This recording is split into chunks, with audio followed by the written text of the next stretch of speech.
নির্বাচন অনুষ্ঠিত হোক এবং আমরা সেনানিবাসে ফেরত আসতে পারি। দেশের জনগণের মতো বাংলাদেশ সেনাবাহিনীও একটি অবাধ, সুষ্ঠু ও উৎসবমুখর নির্বাচন প্রত্যাশা করছে বলে জানিয়েছেন সেনা সদর দপ্তরের army training and ডক্টরিন commander lieutenant general Mohammad Mainur Rahman.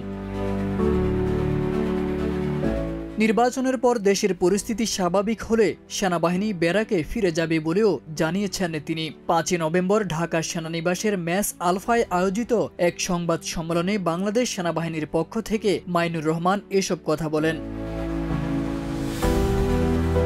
নির্বাচন হলে দেশের স্থিতিশীলতা আরও ভালো হবে জানিয়ে তিনি বলেন, আইনশৃঙ্খলা পরিস্থিতি ধীরে ধীরে স্বাভাবিক হবে, সেনাবাহিনী তখন সেনানিবাসে ফিরে যেতে পারবে, আমরা সেদিকেই তাকিয়ে আছি।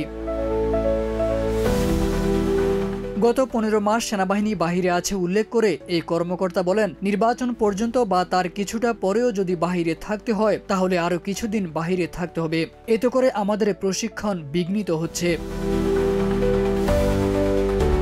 গত 15 মাস সেনাবাহিনী বেসামরিক প্রশাসনের সহায়তায় নিয়োজিত আছে এবং অত্যন্ত চ্যালেঞ্জিং ও প্রতিকূল পরিস্থিতির মধ্য দিয়ে দায়িত্ব পালন করছে। এই 15 মাস সেনাবাহিনী অত্যন্ত পেশাদারিত্বের সঙ্গে দায়িত্ব পালন করেছে বলেও উল্লেখ করেন সেনাবাহিনীর এই কর্মকর্তা। তারেক আজিজ খান, প্রজন্ম 24।